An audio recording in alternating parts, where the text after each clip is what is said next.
look things up. We'll do it. All right, it is 6 o'clock. I am opening the November 20th meeting of the Brainerd Planning Commission and looking for a roll call. Duval. Present. Norwood. Here. Peterson. Stangline. Here. Gorham. Here. All right. James, would you lead us on the Pledge of Allegiance, please?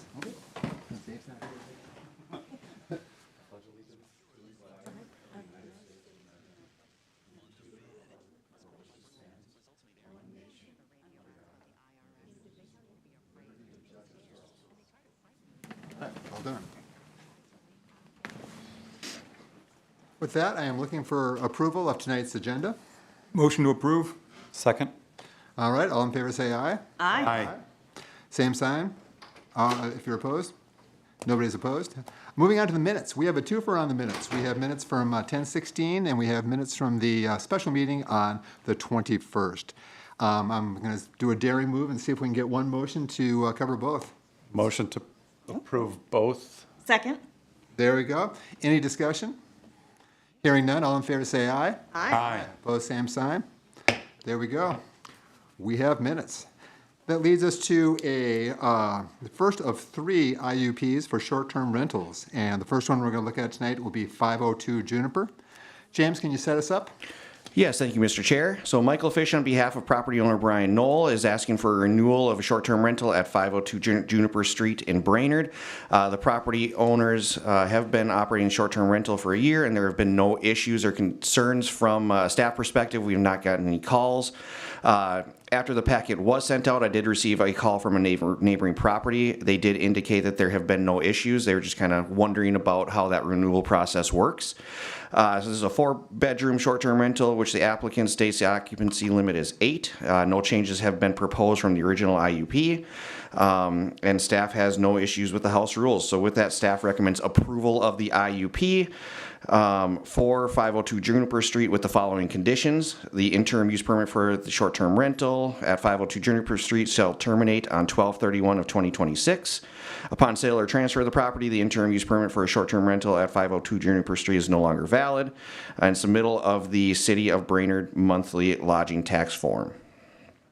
Any questions for James? Just a quick question. I don't remember the tax being talked about before. Have we always been doing the lodging tax on these things, or is that a new thing? We've included it on some of them, and we've been including it more and more. I know with one of them we left off. I think City Council ended up putting it on. There was a struggle a little bit to get that down, not saying for this property, but potentially for other ones, so we wanted to add it as a condition to make sure they were getting their lodging tax in. Yeah, that makes some sense. Thanks. With that, I'll open the public hearing at 6:03. If the applicant is present, they certainly could address us. Come on up, Mr. Fish. Yes, I appreciate it. Things have gone really smooth there. I should do name and address, I should say. Yeah, Mike Fish, 1533 180th Avenue in Piers is where my home address is. So, Thank yeah, over the last year, things have gone very smooth. We greatly appreciate it, and I ongoingly appreciate all of you guys and your fairness in the issues. So, thank you. Thank you. Very good. Is there anybody else that would like to address the commission tonight on 502 Juniper? Anybody online?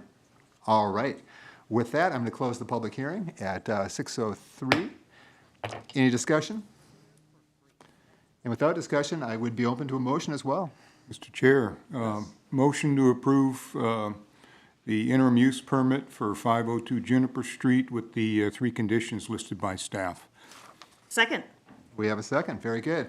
Any discussion? Hearing no discussion, all in favor say aye. Aye. Opposed, same sign. There we go. We have an IUP for you, sir. The next IUP is 524 North 8th Street, and on that one, James, can you get us started? Yes, thank you, Mr. Chair. So Ms. Nita Gross, on behalf of Minnesota Lake Properties LLC, has applied for a renewal of a short-term rental at 524 A Street North, Brainerd. The property owners have been operating short-term rental for nearly a year, and there have been no issues or concerns at the property. No party has contacted the community development about the letters that were recently sent out. Staff did have a conversation with the property owner that the occupancy must be listed as 4. It's listed as 5 on the house rules. So I did have a conversation with her today to clear that up. I think that was probably staff not communicating that well after the last one, so that will get changed in there. So with that, staff does recommend approval of the interim use permit for 1 short-term rental unit at 524 A Street North. With the following conditions, the interim use permit for 524 A Street North shall terminate on 12/31 of 2026. Upon sale or transfer of the property, the IUP for short-term rental is no longer valid, and submittal of the City of Brainerd monthly lodging tax form. All right. Any questions for James? Just one. So did I hear correctly that it's 4? It is 4. In the house rules, it's 5. I did take a look at it, and there are some, the bedroom sizes, you need 150 square feet to house 3 in that room. So they're going to be taking that and adjusting that on the website. Very good. Any other questions? If not, certainly looking for any discussion or a motion. Is there a public hearing on this one? Oh, yeah, I suppose there's a public hearing on this one. 6:06. Let's open a public hearing. Nicely put, Mike. So, is that when I get up? Anybody, are you Ms. Gross? Come on up, tell us about. Hi, the I'm project. Nita Gross, I live in Nisswa. Yeah, we originally thought it was going to be 5, and then we were told 4, and then it was just an oversight not to take that off. But we've actually never had more than 4 in the house all year, and mostly it's 2 or 3, and it's kept at my manager is very careful about who she lets in because she's had problems with other rentals when they are larger parties. So she's very careful. So just to let you know, we never had more than 4 anyway. Very good. Okay? And that's changing as we speak. She's going to change it. Thanks. All right. Anybody else like to comment on the IUP for 524 North 8th? Anybody online? All right. With that, then I'll close the public hearing at 6:07. Any discussion and/or motion? I so moved for the approval of the IUP for 524 8th Street North with the attached conditions from staff. Second. We have a second. Any discussion? All right. All in favor say aye. Aye. Opposed, same sign. There we go. All right. Let's do another one. Now we have an IUP for 203 Hawkins Drive. And James, could you set us up on this one? Yes, thank you, Mr. Chair. So the applicants have applied for renewal of the existing IUP for a short-term rental at 203 Hawkins Drive. The properties, again, have been operating short-term rental for just over a year, and there have been no issues or concerns with the property. No party has reached out to the Community Development Director after letters were sent to neighboring properties. No changes have been proposed from the original IUP. This is a 4-bedroom house with an occupancy limit of 11. Staff does recommend renewal of the interim use permit for 1 short-term rental at 203 Hawkins Drive, Brainerd, with the one difference in this one from the other 2 of keeping in there that there shall be no more than 2 vehicles parked on the street. If you can remember, about a year ago, there was a few people from the neighborhood that had concerns about the number of vehicles that might potentially park on the street, and this was added as a recommendation, so staff is recommending to leave that in there as a condition. So the following conditions or recommendations from staff would be that the interim use permit for short-term rental at 203 Hawkins Drive shall terminate on 12/31 of 2026. There shall be no more than 2 vehicles parked on the street. Upon sale or transfer of the property, the IUP for the short-term rental is no longer valid, and submittal of the City of Brainerd monthly lodging tax form. All right, thank you. Questions for James? Yes. So I did not see anything for any issues of anybody calling in for parking issues whatsoever. Nobody has called in about issues that there's been over parking or anything like that on there. I'm not sure if anybody in the audience is here for a public hearing regarding that, but staff has not received any issues. Okay. Very good. Other questions for James on this one? Hearing none, I'll open a public hearing this time at 6:09.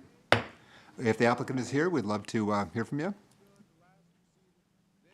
And no applicant online. Would anybody else like to talk about the IUP? If anybody have comment, this is your chance to come on up and talk. Seeing none, hearing none, I'm going to close the public hearing at 6:09 and open it up to discussion and/or motion. Mr. Chair, Yes, Mike. I'd move that we renew the interim use permit for one short-term rental unit at 203 Hawkins Drive with the 4 conditions recommended by staff. Second. Very good. Do we have any discussion? Hearing none, all in favor say aye. Aye. Opposed, same sign. There we go. All right, now we're moving on to a conditional use permit. This would be for a brew pub at 214 South 8th Street, better known as the Last Turn Saloon. And James, could you set us up? Yes, thank you, Mr. Chair. So Ed Mattson, on behalf of Mattson Properties LLC, has submitted a request for a conditional use permit to operate a brew pub at the Last Turn Saloon. There would be a different operator, but he is the building owner, so technically has to apply. A brew pub is a restaurant and brewery that brews less than 3,500 barrels of beer per year for sales on the premise, providing the beer is sold for consumption on the premise, not sold to other bars, restaurants, and wholesalers. That's the definition found within our zoning code. The following are requirements for a brew pub in our allowed use section. No outdoor storage is permitted. The applicant has stated that they are not proposing any outdoor storage.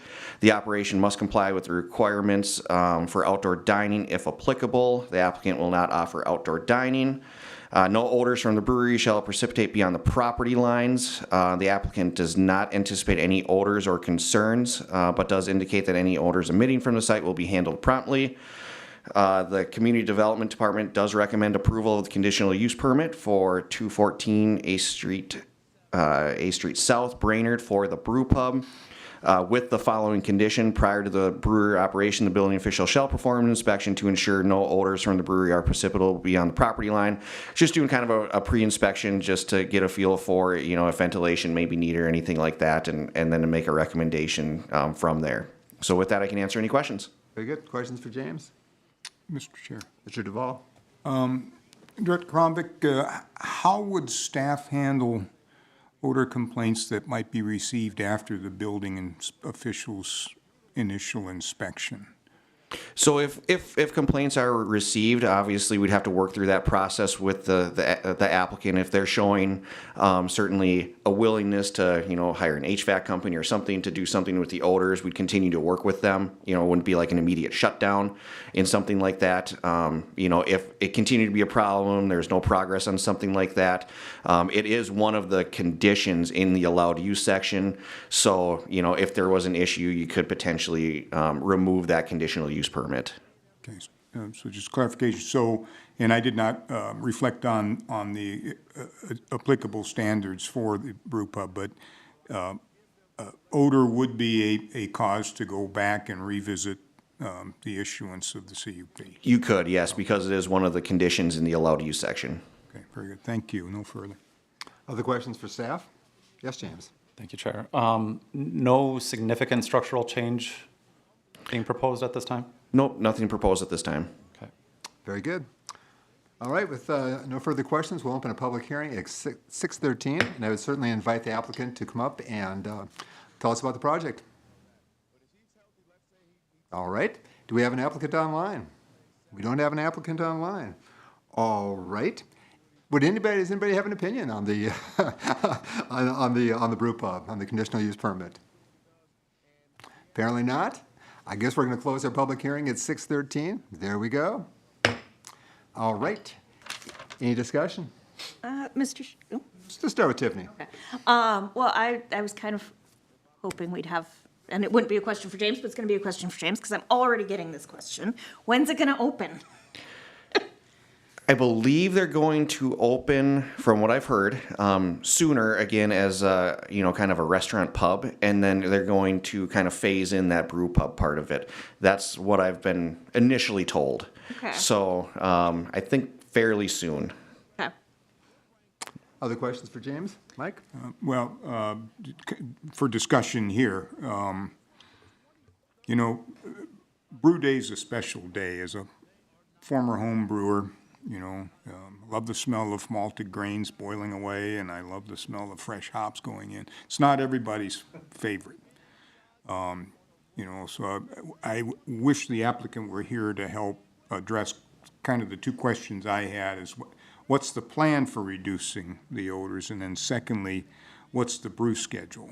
Is it a weekend thing? Is it an evening thing? Is it middle of the day when folks are at work? You know what I mean? Those kinds of issues. And then frequency. You're not going to be brewing every day. I don't think that these folks are going to be, pounding through a lot of beer and things like that when they do bulk brewing. So I'm pleased to be assured that there is a mechanism within the ordinance to be able to come back and revisit if there's issues. It'd be helpful to be able to know what's being proposed on the front end, but I'm comfortable with staff's information on the ordinance. So that's all I have. Other comments? James? Mr. Chair, question again for Director Kramvik. To your knowledge, does the proposed, not the building owner, but the proposed business already do adjacent brewing type things within the area that would also be able to allude to the fact of their capability of understanding how to function and do a brewery correctly, minimizing odor? So I believe, going to a larger scale operation, they do have experience with it. It's not like I don't believe it's just kind of a first time thing that they're trying out as a larger scale here. To the extent that the size of what they're doing now, I can't speak that they've been, doing that in the past. Okay. Tiffany, do you have anything? I don't know if it helps, James, but of course this is the kombucha place. This is Sean from the kombucha who is doing this, so he probably does have some experience. I just want to say I'm disappointed the applicant's not here. I had some questions too, but that's the way it goes. Any other discussion? If not, looking for a motion, I guess, on it. I so moved for the approval of the conditional use permit with the following condition suggested by staff. Prior to the brewery operation, the building official shall perform an inspection to ensure no odors from the brewery are perceptible beyond the property line. Second. There we go. And any discussion on the motion? I would like to add a clause that they have to bring peanuts back to the last term, but I don't think that's going to happen. But I throw that out there. But any other discussion? If not, we're looking for a vote on it. All in favor, say aye. Aye. Aye. Opposed, same sign. We hear it. We hear no opposed signs. So there we go. What are the next steps for the applicant? So I'll get to my calendar here. So this will be heard at the next city council meeting, which will be December 2nd. This is an advisory board, and as a recommendation, city council will have the final approval or denial of the conditional use permit. All right. Thank you very much. Brings us up to one more CUP. This would be a mixed use CUP and a variance at 722 Laurel. I think was being referred to as the Factory Direct Building. I like it by the old title of the O'Brien Building. If you're really old, you know it as O'Brien's Department Store. James, could you set us up on that? Yes, thank you, Mr. Chair. So the first part is a conditional use permit to convert the existing main floor commercial space into 2 instead of 1, just because it's such a large space, as well as adding 7 residential apartment units to the second floor. There's also a variance request from the parking requirements for 7 units of additional housing and 1 additional commercial space. So that'd be a total of 8.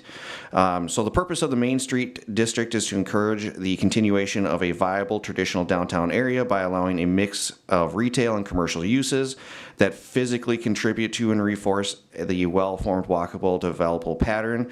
Staff does believe that this proposed conditional use permit and remodel project does coincide with the purpose and intent of the Main Street District. There are no special standards associated with this use. The building is a historic building in downtown Brainerd, which consists primarily of brick siding with historical architectural features which are consistent with the neighboring properties. The proposed use is consistent with the environment in the neighborhood, as there are other mixed-use buildings within that same neighborhood of Laurel Street. Moving on to the variance portion of this, As a result of the mixed-use project, like I said, there are 8 additional parking spaces which are either owned or leased by the owner of the property or the business as a requirement. So you can either have a lease or you can actually own the spaces. Through the findings of fact, staff has established that the proposed use is in harmony with the purpose and intent of the ordinance and consistent with the comprehensive plan. But with that, variances must also meet a practical difficulty standard, which is unique to the property, not created by the landowner, and not done for economic purposes. So with that, the 2-story building is a historic building in downtown Brainerd that has existed for many years.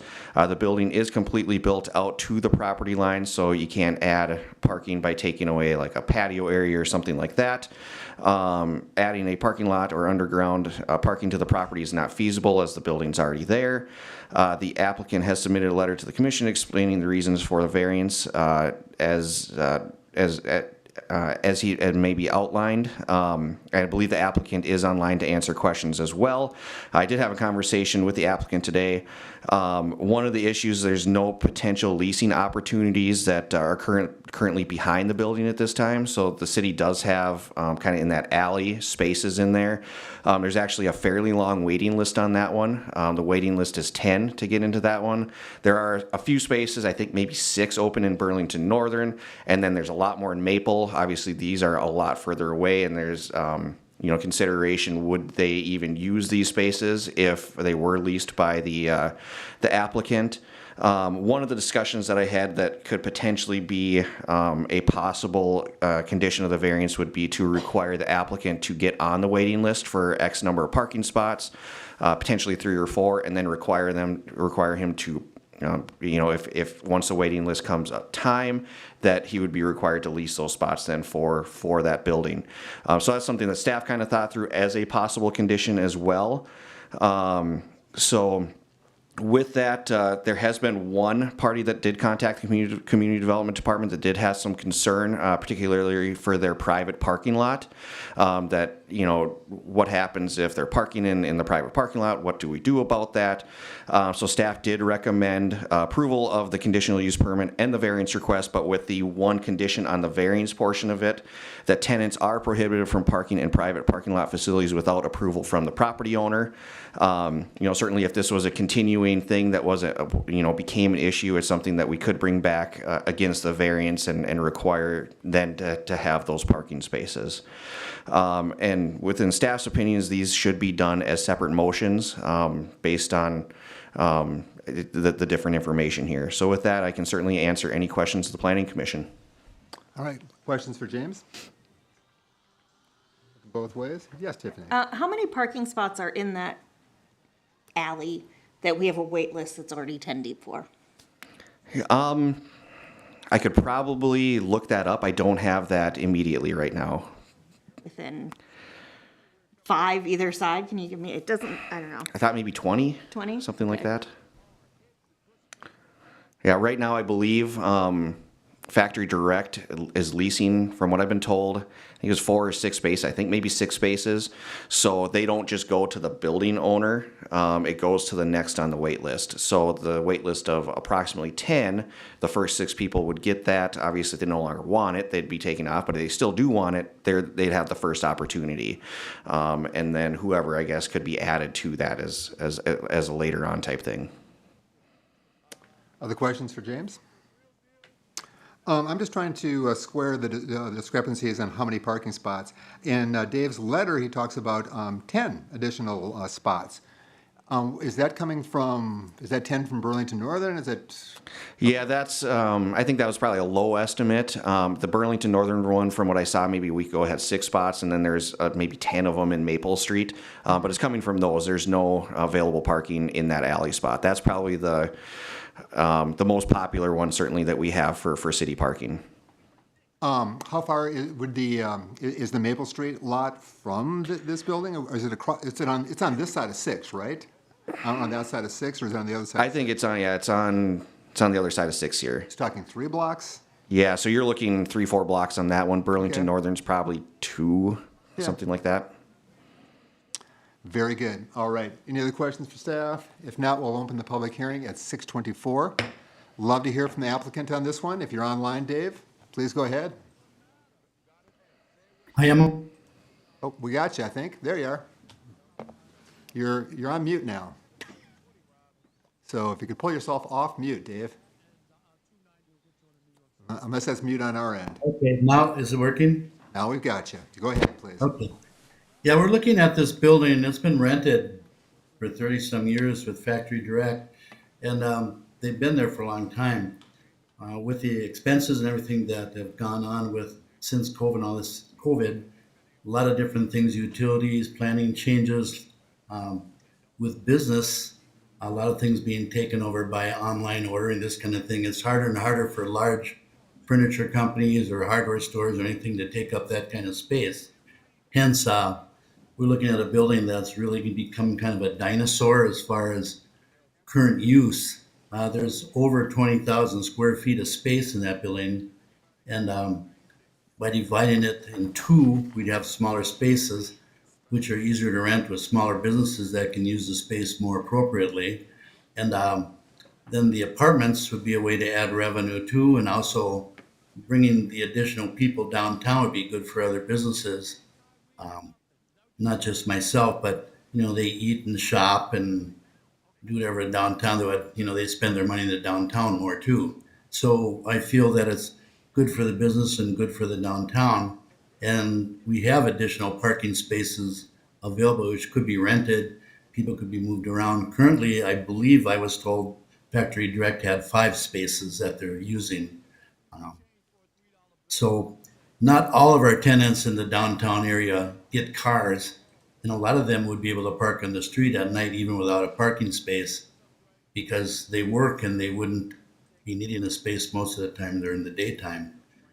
It seems that it would really be good for the city to have more people downtown, basically helping the downtown thrive.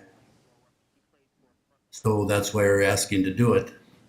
We have a few other hurdles to jump through, but you are the first people before we start drawing up concise plans and going for the financing, this kind of thing.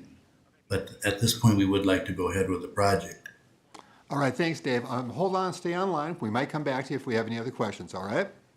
Okay.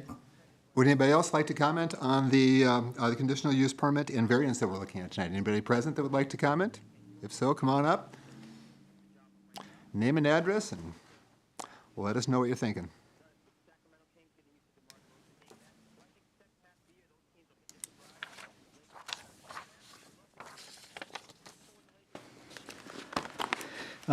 Good evening. My name is Andy Larson. I'm chairman of the Brainerd MN Credit Union, just to the east of the property in question. And just as a little note, my grandmother, who was an employee at O'Brien's for decades, is probably crying over the fact that this won't be an O'Brien's type place much longer. So anyway, little Brainerd history. As a long-time downtown organization at the credit union, we're not opposed per se to the variance. We do have some concerns and possibly a question or two, so if I'm asking something that's incredibly obvious to you all, please, feel free to giggle at me and give the answer. Our first concern, obviously, is parking, and we take that very seriously. We've got a few spots ourselves. We rent a few spots, and we've also purchased some land further to the east for additional parking. So we've been working with the city, literally I have for decades, on parking issues, so I kind of understand the frustration there. Again, our concern is, the parking issues. That would be number one. Another consideration is, and maybe this is already part of the process, is occupancy limitations. Frankly, we'd be concerned if, an apartment set up for 2 people, suddenly we've got 11 in there. That might be a concern. Another consideration, and maybe this is already part of city ordinance or whatever, is I've seen situations around downtown, some of the apartments out back, where you've got lawn chairs and grills and stuff essentially blocking, egress and whatnot. And if that is something that the city has addressed. Good. If they haven't, potentially we should. Next, another concern we have, frankly, is green space, and we're concerned about that because we're the only place in the area that has green space.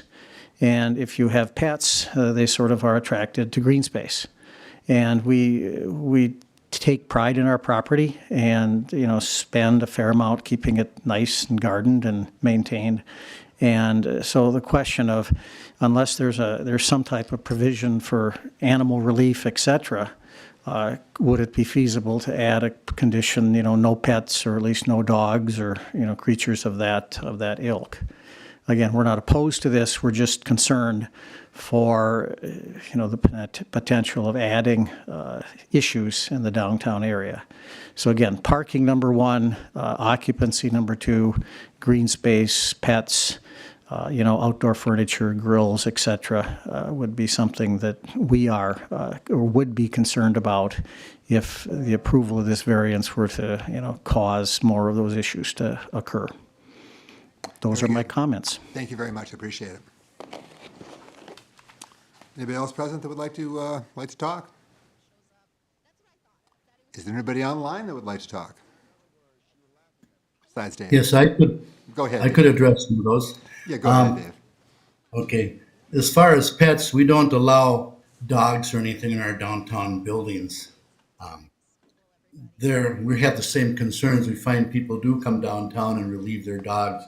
I was on the groups that helped set up the current downtown rules years ago for what goes on. There are a lot of pooper scooper kind of things in downtown, and there is some green space along our side of the building, but there's bags and things like this and pet cleanup materials downtown all the time. But again, we don't allow dogs in our buildings downtown, so that isn't going to be a problem from ours.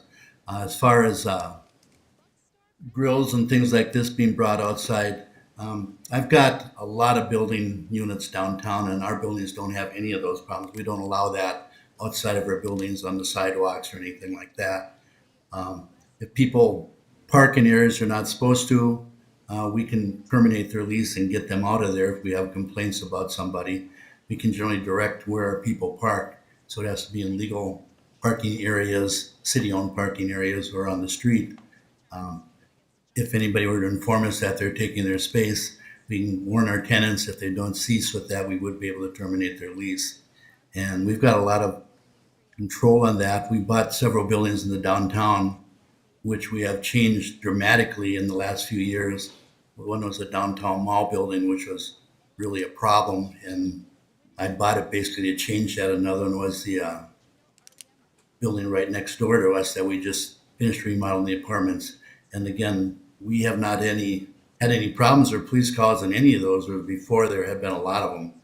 And we manage our buildings professionally, and we can avoid the problems you're talking about just with proper management of the building. All right, thank you very much. I appreciate that. Is there anybody else that would like to, online or otherwise, that would like to comment? Hearing none, I'm going to close our public hearing then at 6:32. Unless somebody has a question for an applicant. Do you have a question for an applicant? Yes, if Go we ahead. could have questions for the applicant, please. I love the project idea. I can get on board this, pretty easily, but for the parking question, and that's the sticking point here. So the CUP part is not as much of a concern to me as the variance for parking. And I find that the letter that was submitted was helpful in addressing some of the concerns about what due diligence was done by the applicant to explore private parking options. One of the things I like about the new parking ordinance that's been in place just a short time is the opportunity to do some deferment. It doesn't necessarily apply to residential uses, but the concept is good to say, to address Mr. Perringer's point that not all of the residents are likely going to have cars. Not all of them are going to be parking on the streets during the day. But to have a portion of the parking or potential parking for demand of these apartments addressed and in reserve I think is a good strategy. I like Director Kromvik's notion that you could condition at this point in time putting a requirement in here with the variance that says that you're going to get on the queue, and we can have a discussion, I think, here about is that 7 spots? Is that 3 spots? Is it 10 spots? Whatever. But to be able to get in the queue, I think it would be best that the responsibility for parking is not put on the tenants as much as it would be on the residential building owner to ensure that opportunity is there. It sounds like the applicant has a strategy for addressing if people get a little too feral with their parking, that they can address that through the lease. I think, that's a mechanism. But it may be challenging to kind of pursue that and enforce that all the time, or be reactive enough that the problem is consistently a particular tenant or a particular unit. So I think it makes sense to have some means of being able to get at that. So, Mr. Perringer, you had in your letter stated you've approached at least one individual or one entity that is in proximity, which would make sense, and they've informed you that they don't have any capacity there. Do I understand your letter correctly? They said they do not have the ability to rent to us. Years ago, when I had my nightclub, the same situation. They don't want to be responsible for people's cars and things like this, as I believe what it is. They just said they would not be able to rent to us. As far as being in line to take some spaces, assuming maybe half of our people might need a car space, I'd be very willing to guarantee the rent and be in line. And we could do that from day one if the city so desired, because it would be very easy for us to rent to other tenants in the event we didn't have any need in that building. We own all the units on that street that adjoin that whole alley and several others in the area.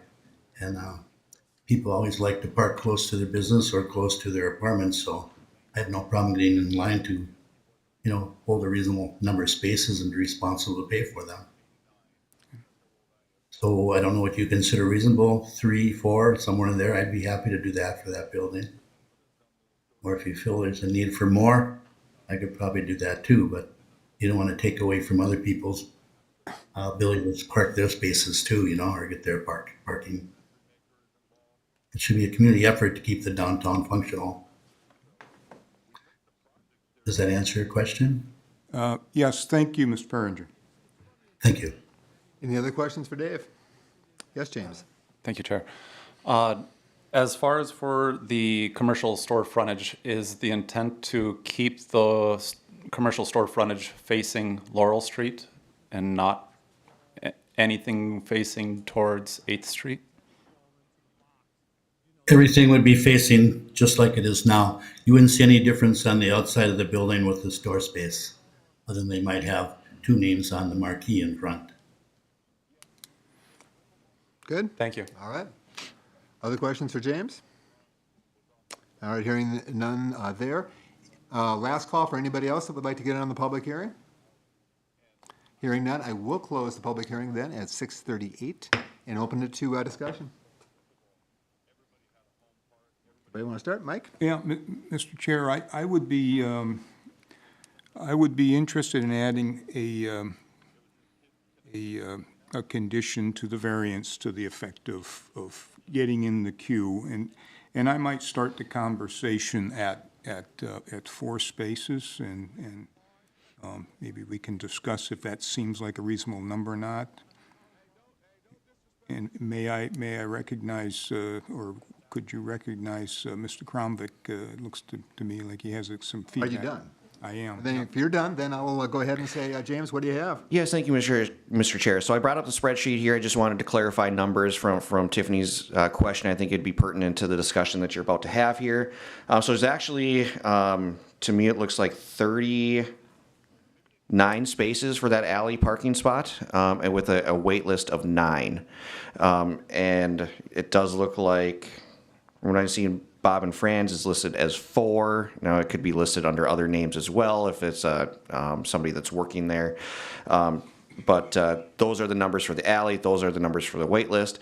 Those are the only wait list people would be for that alley parking.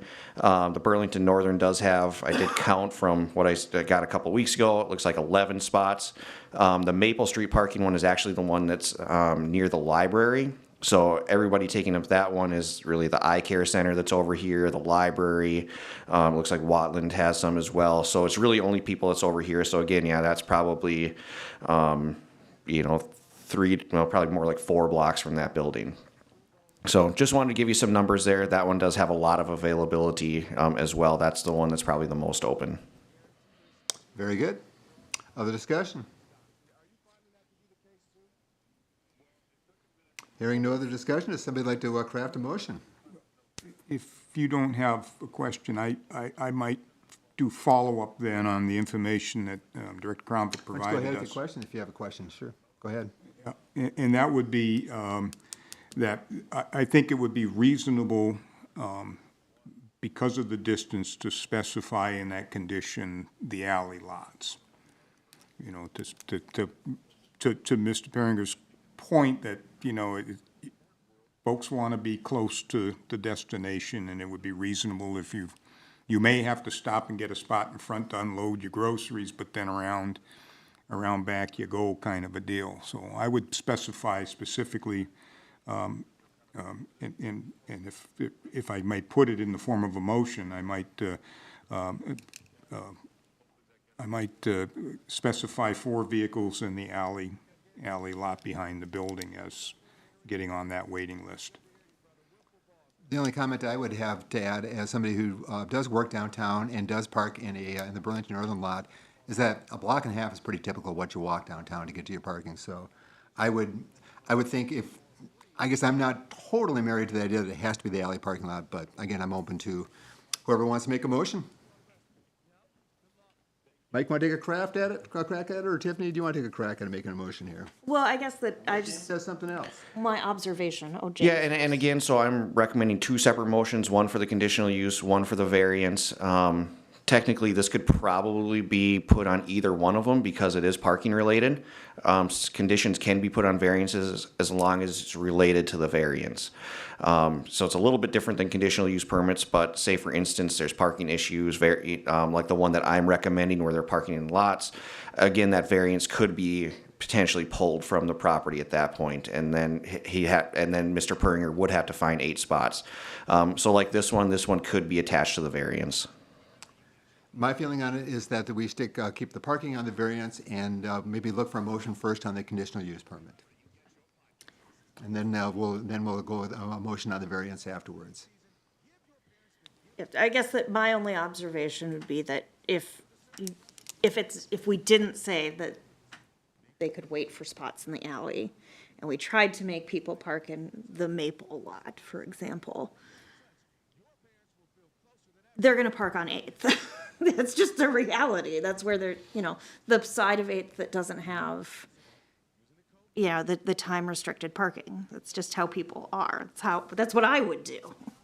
But if we can get those lots in the alley, then I think that's a good idea. So I will make the first motion that we approve the conditional use permit for 722 Laurel Street.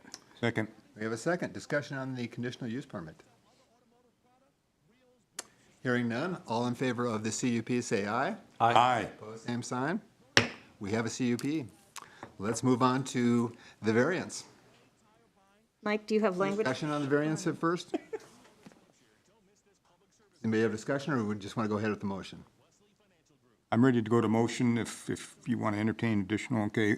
So, Mr. Chair, I move that we approve the variance request for 722 Laurel Street with the following conditions. 1, tenants are provided with, prohibited from parking in private parking lot facilities without approval from the property owner.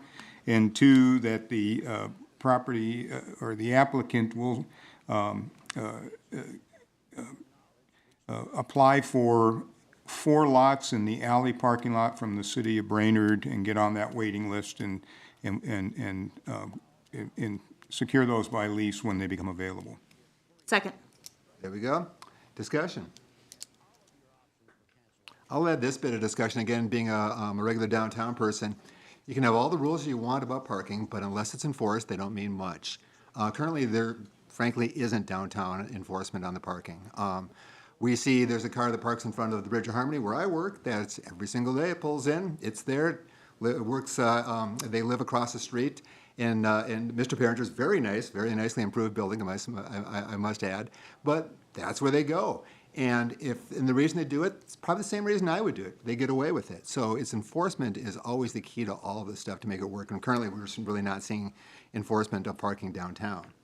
But that's just my 2 cents worth. Any other discussion, or somebody want to go ahead and present a motion? We have a motion out there already. Any other comment on the motion? I think we will have, as I believe the motion is constructed and seconded, it will take at least half of the potential parking off of the street, and what we're by virtue accepting is that some will be on the street. But it's reducing that competition on the street. Very good. Any other discussion on the motion? If not, all in favor say aye. Aye. Opposed, same sign. Next step for the applicant. Yeah, so this will be heard at the next City Council meeting, December 2nd, with an approval or denial from City Council. All right, very good. With that, we are moving on to Telling me to do it on the alley, or are they telling me to do it? We want you to get it on the alley. Dave. I want to pop Maple Dave? Street. Are we is Dave muted now? Thank you. All right. And I'm going to say next step for the applicant, Dave. We're going to talk about the next steps, and maybe that'll help you understand where we are. James? Yes, Dave. So next steps, it'll be brought to the next City Council meeting, which will be December 2nd at 7:30 p.m. with a final approval or denial of the conditional use permit request as well as the variance. Very good. Thank you. We're moving on to item 7, unfinished business. We're going to review the proposed design standard ordinance. James? Yes, thank you, Mr. Chair. So we've gone over each line in detail. This is a final review for the commission to ensure that staff did not miss anything that the commission wanted in here or make any errors. There is one item that I would like the commission to discuss that wasn't added in here but was an initial discussion item. This is related to metal roofs. If you remember, we had a discussion about standing seam metal roofs versus metal roofs that would have exposed fasteners. I did a little bit more research on it today. So right now our code requires that accessory structures under 200 square feet have standing seam metal roofs. However, as part of the last code change, single-family homes no longer have that requirement. So it seems to be, potentially, I believe it's probably an oversight from the last one. It probably should have been taken out of accessory structures as well.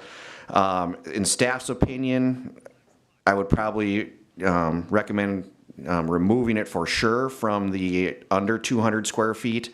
What you're seeing is people are wanting to buy pre-built structures that already have metal roofs on them, and that's some of the kits that you buy from like a Home Depot or a Walmart as well.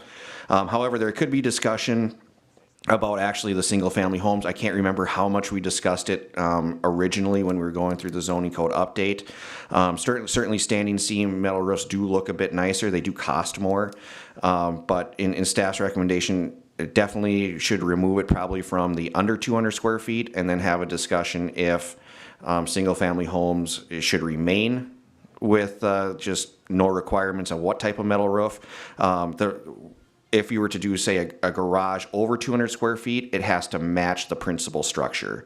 So in that instance, say the house was done with a roof with a metal roof with exposed fasteners, then the garage could be done that way as well. If the house had shingles, the garage would have to be shingles. You can't just come and build a new garage or remodel a garage without it being consistent with the principal structure, if that makes sense. So with that, I'll open that part up. Staff is recommending again to review the ordinance and direct staff to make any changes, call a public hearing at the next meeting, and then one thing to note that staff will create a summary ordinance for the Planning Commission to review as well. We did this with the zoning code update just because it can get quite lengthy in the paper. So I'll also prepare that at the next meeting. All right, questions for James or suggestions on the exposed versus standing seam controversy? James? I'll speak in favor of staff's recommendation. Okay, I don't know if it needs it, but that's, they're looking for it, so. yeah, I definitely don't oppose the fact of the exposed fastener situation within metal roofs. I know that there are some that on the commission that do not agree with it, but Very good. I don't like the exposed fasteners, but if we're allowing them on the actual house, I really can't justify not allowing them on the accessory structure. Very good. Well, we have a couple different opinions here. Mike? Well, I don't recall a lot of discussion on this topic during the ordinance revision process. Our focus, I think, during that was getting the details down on density, those sorts of things, and I think we purposely set aside design standards for today. So to me, it's a fresh and new discussion. It feels like an omission or an inconsistency that we ought to clean up. And if staff are recommending that, then I would follow their recommendation. Do we have a consensus then that we're going to tell staff they're going the right direction? Is there a consensus there on this? So maybe a motion, just to make sure everybody's in agreement, and then maybe clarification. So staff is definitely recommending to take it off of the under 200 square feet, and then the commission to have discussion whether or not we should add it back to single family homes. So I don't see an issue kind of either way on that one. I think that's something that the commission could certainly discuss. I think there's pros and cons to each one of them. Adding back The requirement for standing seam on a standing single-family seams, home. Right. Yep. Okay. adding back, because it currently, Does not. It was taken out as part of the zoning code update, to my knowledge. It's a missed opportunity, or a missed. Right, so would somebody like to take a shot at a motion here for James? so moved that standing seam, that exposed fasteners are not included in single family, and that we would remove it also from the under 200 foot accessory dwelling, or accessory structure. Stephanie, did that make sense? I'm a little confused on the second half of that. Maybe we should do it as just the one, then. If I can amend my motion. Want to start over? Yeah, start over. We're good with that. Removing exposed fasteners as being an acceptable design standard within single-family dwellings. Correct? That would work, yeah. So essentially, it would require then standing seam. So a potential motion could be motion to require standing seam for single-family homes, not require standing seam for accessory structures under 200 square feet. And then Shed, it's okay. the shed is okay. Do what you want with the shed, but the small houses have to have standing seam. Yeah, but I don't, What? I was also removing it from the shed, though, also, was my intent. So my intent is, my motion is for standing seam on single-family dwelling, and also on the shed that would be less than 200. It would be, I understand, and if anybody wants to make an amendment to it, but personal opinion that if you're going to buy a shed, sorry, I'll finish my motion and wait for a second. Okay, very good. So we're saying, you're saying that the standing seams have to be on a house, but they don't have to be on a shed. Is that what No, you're saying? they have to be on the shed Yeah, also. I'll say both. So you're saying both standing seams. That's, Both. all right. Do we have a second Then I on the will both second that. standing seams? So we have a second on both standing seams. And a second, and then for discussion, I believe that, that within design standards, the attempt is to have conformity and a general appearance of cohesiveness within the parcel, the property, the construction, totally within the property. Very good. I just think they're far more aesthetically pleasing to have the standing seams rather than exposed fasteners. And, gosh, I wish Dave were here because I have heard that exposed fasteners can be a problem structurally as well. But then I've also heard that they've fixed that problem. So I think the standing seams are the way to go. I have just a quick question for James. Are you talking about getting the sheds you can get at Home Depot and places like this? Are these exposed fastener sheds? Yeah, so even when you drive out on Oak Street and there's the sheds that are for sale there, I think typically those would be, nice looking wood sheds, but then the roof is metal. And I think those are exposed fasteners on those type of sheds. And those would be, they're probably getting them, from kits at, say Walmart. Or not Walmart, but Home Depot or Menards. So that was kind of my one concern about it. We do get calls about people wanting to have those sheds, and then, I do have to let them know that there's a standing seam requirement on there. If this is the motion, from a staff perspective, there would at least be kind of consistency on there. To me, it doesn't make sense to allow exposed fasteners on a house, but not on something under 200 square feet. So that was a big discrepancy that I saw from a staff perspective. All right. Well, any more discussion before we do a vote? Yes, Mr. Mike? Chair, to the point that the kits kind of come largely in that fashion, I don't know that we are big enough to drive the market to do standing seams. And so I'm nervous a little bit about having it apply to the yard shed. The aesthetic, we want it to go that way. But generally, it's a smaller building by far. And when you start talking about the garages, the larger structures where you really, the cohesiveness really shows up there. I think we'd be, with the first half of that motion, I think we would be getting at that key point. So I'm just nervous about putting a standard in that takes an affordable DIY kind of a shed project out of the options that a homeowner can do here in a residential district. I would have to say I would agree with that there, and I'll probably vote against the both standing seams motion if I stated that right. That's my personal view. Any other discussion before we take a vote on it? Just one last comment. Yep. I'm more than willing to not die on that hill. And so I'll still be voting in favor of it, Okay. but at the point of a tie, motion fails. It fails. And so when the next motion comes, I'll probably vote in favor of it. Okay. So just for the sake of fun on TV, and I'm sorry, Stephanie, that we're making this Mitch notes.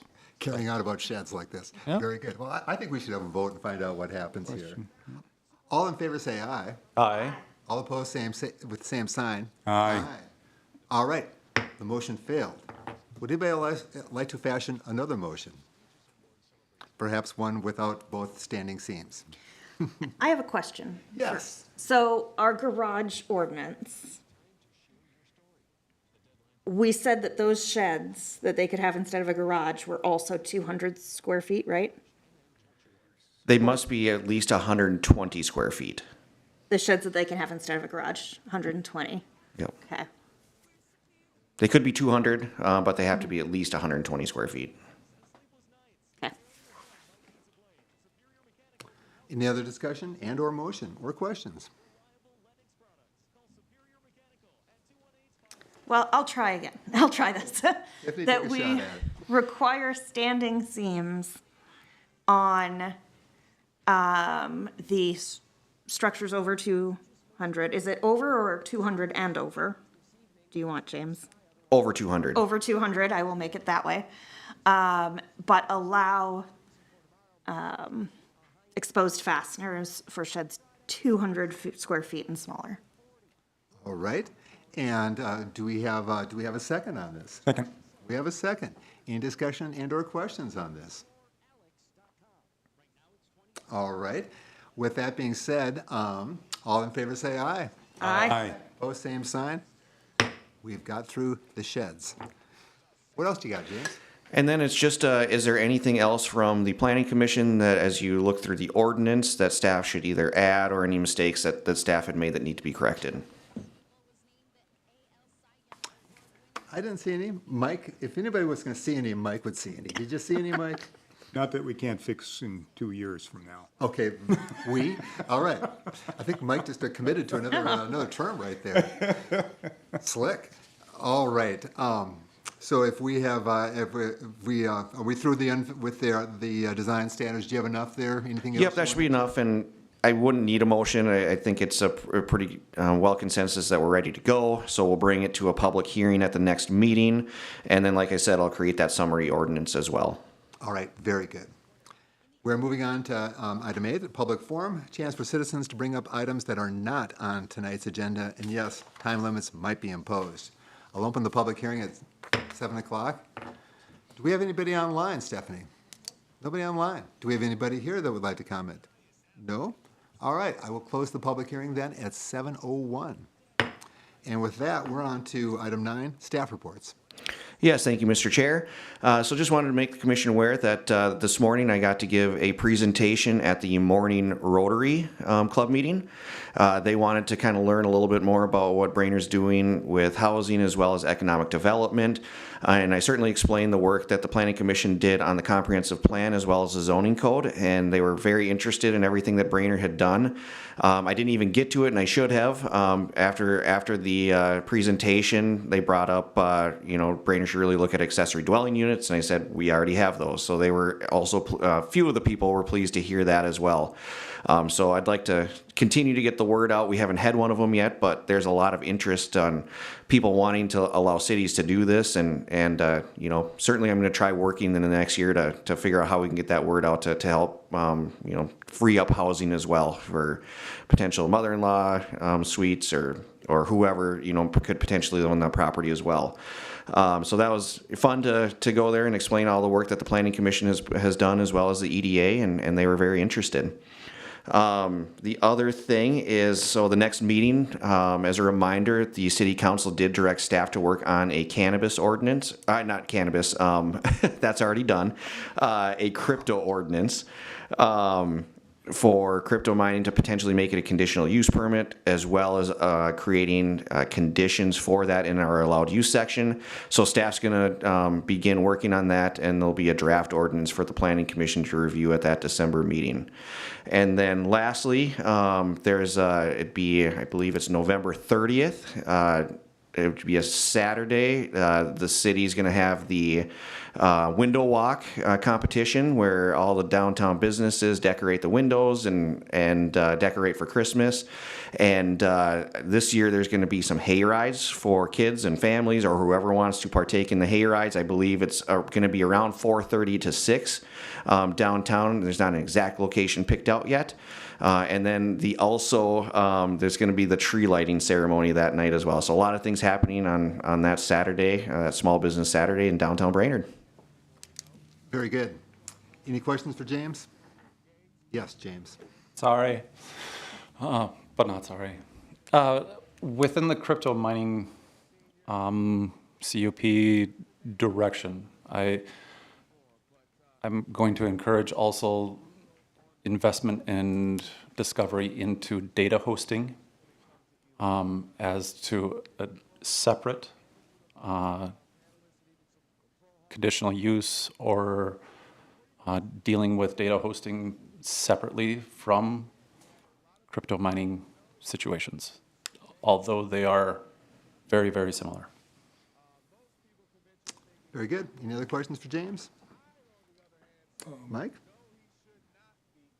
So process-wise, council has tasked staff and the planning commission with shaping this issue, correct? So we are very active participants in bringing the body of and the intent of city council. Exactly, yep. So that was the motion for staff and the planning commission to work on this as the next item, as we have our itinerary list. So I would look forward to that, and I think, James, your point's well made, that it's sort of a broader than crypto, but crypto's a handy word, isn't it? So, but data uses and all, great, okay, thank you. James, do we have any applicants for the commission on any bites? Any From what I heard, there is one applicant, is what Kelly had stated at the last meeting. Okay. So I don't have any more information than that. Very good. You might not have the information in front of you, but whose terms end in 25 or end in 24? I think I end in 25. Stephanie will get you that information tomorrow. Okay. Yep. Just kind of curious. Yes, Mike.